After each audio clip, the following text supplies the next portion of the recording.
So in this 10 video, we will be seeing how to replace a starter motor. This is a 2012 BMW X5 with the 6-cylinder N55 engine. I'm starting by I started by removing the engine air filter housing and this part of the intake, then slowly disconnecting the fuel tank breather pipes. Those are the plastic pipes which will be replaced at a later date because I found them cracked due to age. Now I'm taking off the intake, the charge pipe, which by the way I do recommend an aluminum charge pipe. This is the original plastic one. It's still in good condition, but just to be safe, try to find an aluminum charge pipe. Now I'm trying to disconnect the wiring just to get the whatever I can, as much as I can, out of the way. I'm taking a few pictures along the way just to make sure I route the wiring in the same positions as before when I'm doing the installation. It's a little bit awkward to do this, but once you get in there, you will see that it's not that difficult. And with all my repairs, I'm trying to route all the wiring as best as I can to the original routing, just to avoid the issues later.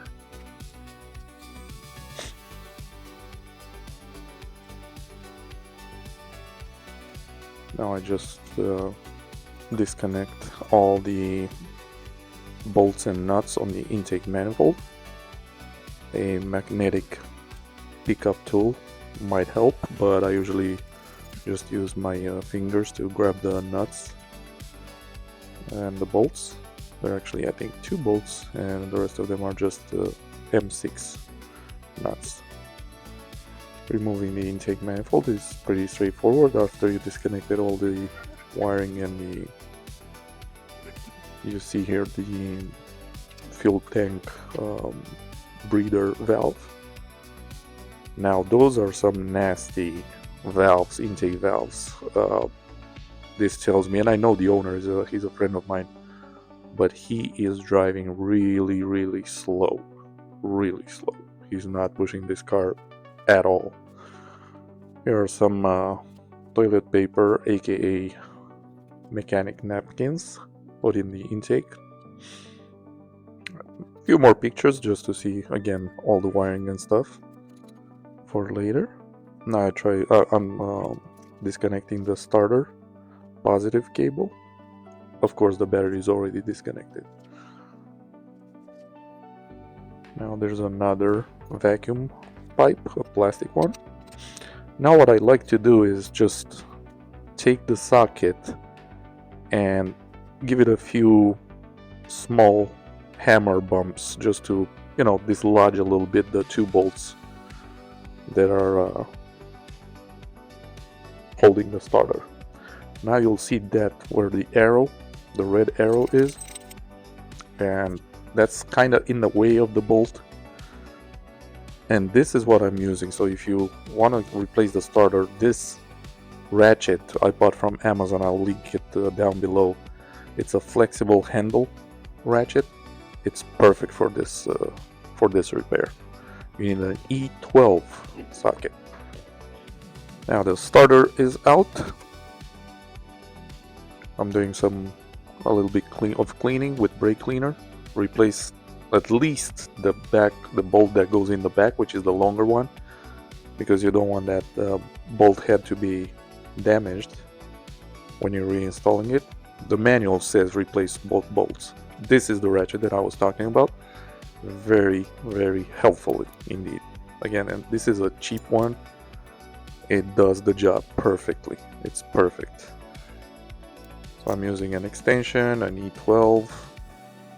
Now I'm cleaning the intake manifold, not the intake manifold, but the intake part of the head of the engine, where the intake manifold gasket sits on.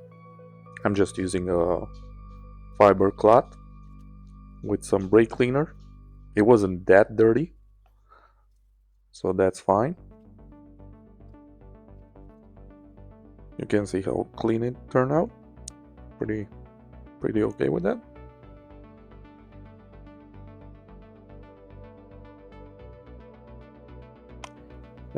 In the meantime, I also took my time and look at that fiber towel.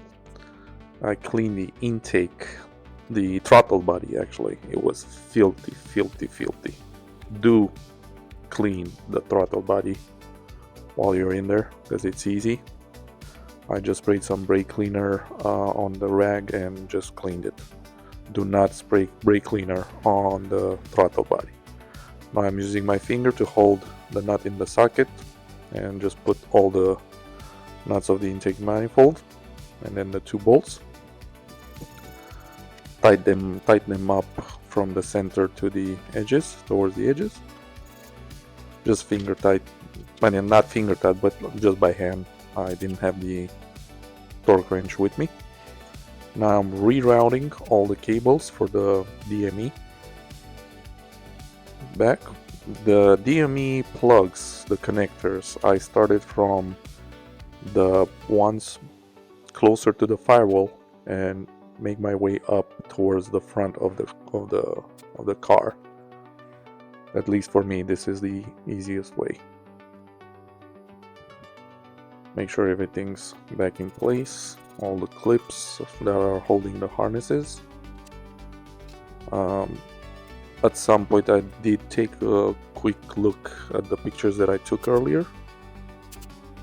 Like I said, I like routing the wiring and all the cables exactly as they were. Do not improvise here, because I've seen many big issues coming out of that. Rerouting all the connectors under the soundproofing insulation and for the purge valve and everything, just making everything ready for those pipes, which you will see in just a few moments. They are cracked. This is the charge pipe, easy to reinstall. Make sure the clip really clips into the throttle body. After you hear it click, just pull on the charge pipe, make sure everything's fine. Now this is the purge valve, one of the purge valves pipes, the plastic ones. It was the original one, made in 2012, and as you can see in just a few seconds, it is pretty cracked. So I ordered and already replaced those. When those are leaking, you will get a check engine light. Pretty easy fix. It took me 5 minutes to replace them a few days later. This is the bigger one, which goes across the engine. And then it's just a matter of reinstalling the intake pipe. Make sure you clamp all those clamps, you tighten them. Make sure there's no leaks. This is a pipe that goes to the high pressure fuel pump. Make sure you put that in as well. Of course, can work without a Pepsi. This is my E-Venturi intake air filter box. This is carbon. Yep, E-Venturi. Nah, I'm just kidding. Of course. And this is the first start. Just checking everything over. Perfect. Well, I hope you enjoyed it. It took me a little less than 2 hours from start to finish, taking my time and cleaning everything.